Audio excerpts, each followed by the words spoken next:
welcome back to my channel. The last video that I did that was spooky, scary, paranormal was the paranormal story that happened to me, and that was around October because it was spooky season. We're in December, so although it's not spooky season, I think you can't go wrong with a good story. So story time. This is going to be about a story that didn't happen to me, but it happened to someone that I know knows. Does that make any sense? It's like a third party story, okay? Basically, I know someone and they know who it happened to, so that's how I know. So now you all are gonna know. But before I get started, I did just want to share something with you. I got these cool slippers at Sam's Club and I want to share them with you guys. Look at that. It's a catacorn. It's a cat and it's a corn, so it's like a unicorn, but it's a cat. So yeah. Anyway, worth it. They're like $7. So they have a size 6'7", which I am. So if you're a size 6'7", you lucked out. Anyway, enough about that. I just wanted to share that because I love these. I've been wearing them every single day since I got them on Sunday, and today is Wednesday. So yeah. All right. So one of the things that I love the most is paranormal stories, scary stories, haunted, whatever, ghosts, anything of that, right? And this story happened, or was told to me actually, several years ago. I was working at a bank at the time, and I think this was well over 7 years now. And not my team's going off. Anyway, I was working at this bank and I was in training, and I was talking to the trainer who was, we're going to call her Anna. So Anna is training me. And she's, you know, when you're training, you're getting to know people, you're talking and you're like, oh, hey, where are you from? Blah, blah, blah. Okay. So we're chatting. And she tells me, you know, that she is from this small town in Mexico, and this particular state of Mexico. I could be wrong, so I'm not even going to guess, but I think it was Michoacan. I'm not really sure. So somewhere over there. Anyway, it's a small town in Mexico, and it's got small town vibes, you know. Side note, one of the things about Mexico is that witchcraft and, you know, rituals and spells and things like that is somewhat, I would say, part of the culture. It is a belief. Not everyone, but a lot of people. So just the way that Catholicism is a big deal. People are spiritual. They believe in shamanic, you know, healers, witches, things like that. Okay. So the thing about small towns in Mexico is that they have less access to the big cities, by which means they have less access to hospitals, to doctors, to standard practices of medicine. So it's very common for these small towns to have local healers and witches and kind of shamans, if you will, that kind of take care of the folks in the small town. It's very normal. In this town, there is this couple, and we're going to call him Michael, and I'm going to call her Maria. So M&M. Michael and Maria are these like high school sweethearts. They're just like little, you know, cute, lovey-dovey, you know, everyone knows them. It's a small town, so people know people. They all know them. They know that they're together. They're in love. They're engaged to be married. So, you know, they're going to be going down the aisle, wedding ring, you know, baby carriage, all that jazz and whatever. And that's just the thing, right? They love each other. They really, really do. The main character of the story, her name is going to be Brenda. So Brenda is a girl also from this small town who happens to really, really like Michael. Michael does not care about Brenda. Michael doesn't even know she exists, okay? Michael is in love with Maria. Michael and Maria are, you know. Brenda is like, I want Michael, and I gotta have him. So she decides to go to a witch for some assistance to see if she can conjure something up to help him, you know, be in love with her. Now, the biggest detail here is that Brenda's grandmother is the witch she goes to. So Brenda's grandmother is kind of known around town as the town witch. And she goes, she tells her, hey, I like Michael, make it happen. Grandmother is like, you got it. Anything for you, princess. She asks and she receives. Grandma does some stuff. I don't remember exactly what she does, but if my memory serves me, she did something and buried something, some type of, I don't know if it was like a puppet or something like that. She told me, but I don't remember. And Brenda, you know, saw this, but she doesn't know. She doesn't understand witchcraft. She just knows her grandma does it, right? Whatever. So she doesn't care. She just wants Michael. Well, Michael and Maria, who are so in love and everything's great, all of a sudden start to have rifts between them.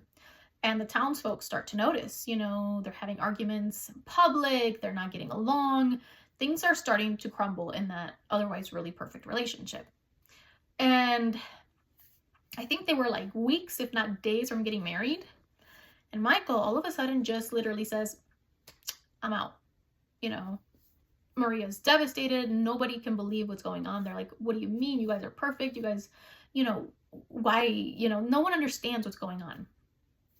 So fast forward a couple days and they see Michael out and about in town in the hands of another woman. Now, Brenda's not an ugly woman, right? And I'm not one to call her ugly. I don't even know what she looks like. All I'm saying is that the town, you know, knows that she's, you know, not Michael's type. You know, she's not Maria. That's all we're going to say.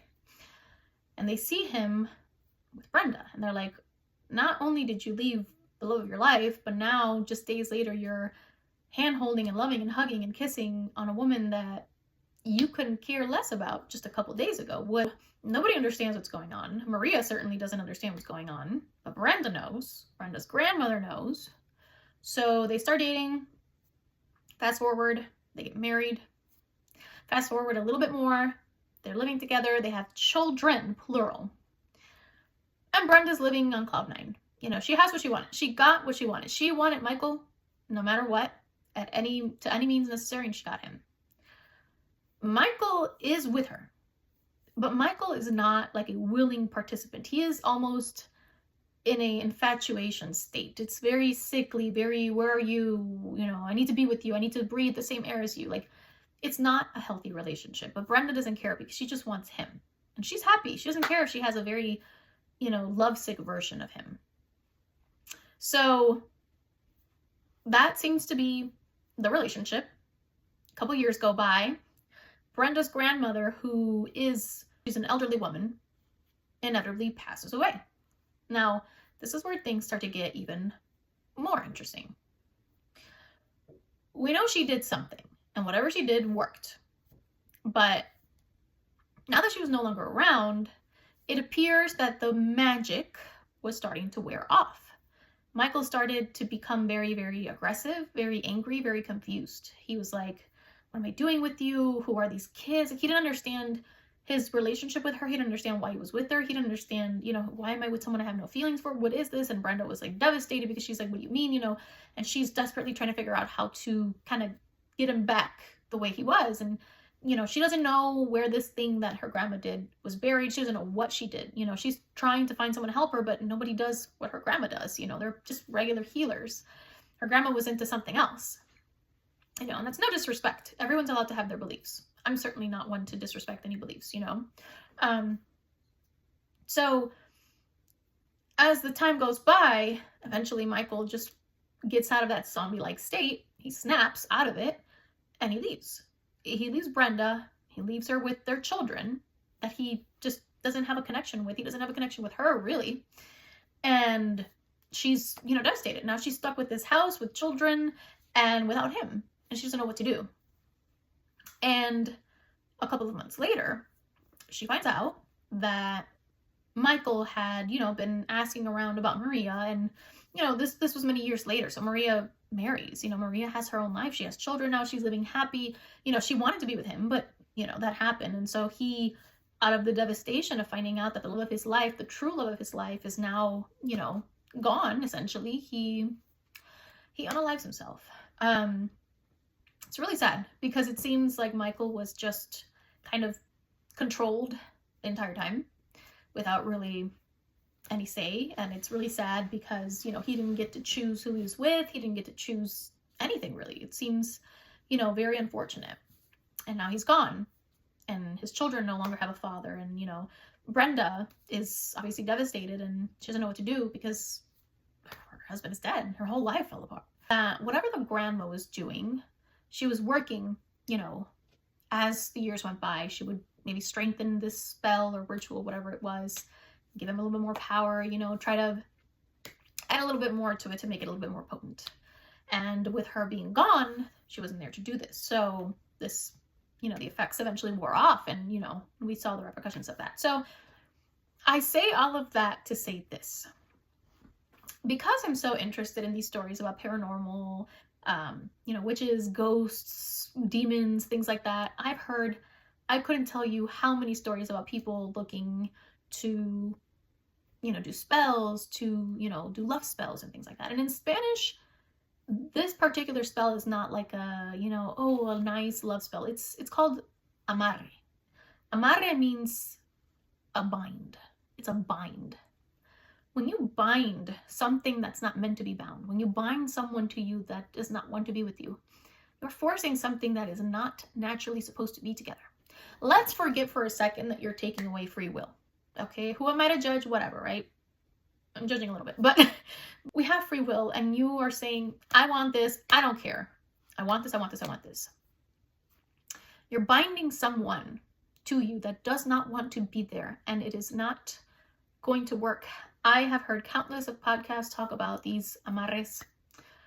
I have yet, in the years of me listening, of me hearing other people tell stories about similar situations, I have yet to hear one, not one, where things work out positively.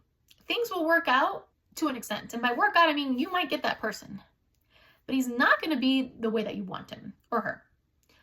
If I want to bind someone to me that does not like me, maybe they'll be with me, but they're not going to be kind. They're not going to be genuine. They're not going to be warm. They're not going to be in love.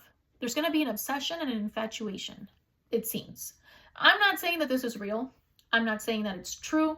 You believe what you want. I'm a skeptic, but I do love these stories, so I do like to listen to them. And with so many that I've heard, I feel like there has to be some truth to it. I say all that to say this. Do not bind anyone to you. Do not force anything. Let things flow naturally. That is the best way. I know that sometimes people think that they know better, and sometimes we want things and we are just hyper fixated on these things, but I promise you, in the end, I have not heard a single story that ends well. Do with that information what you will. I'm not here to lecture you or tell you what to do. I'm just sharing a story that I think was very interesting and I wanted to share with you. I would appreciate if you comment, if you like, if you subscribe, tell me what you thought about the story. Do you like it? Are you into these types of stories? Because I have more, but obviously I want to make sure that people are interested and invested. To me, they're super interesting, so I want to make sure that you guys also want to hear the stories. So let me know what you think. Please interact with me, comment. Even if you didn't like it, let me know your feedback. I am new to the YouTube world, so I'm learning and I'm trying as I'm growing to be a little bit better. So I accept any and all criticism as long as it's constructive. Anyway, I hope you enjoyed. Thank you so much for sticking around, and I will catch you next time with another story. Bye.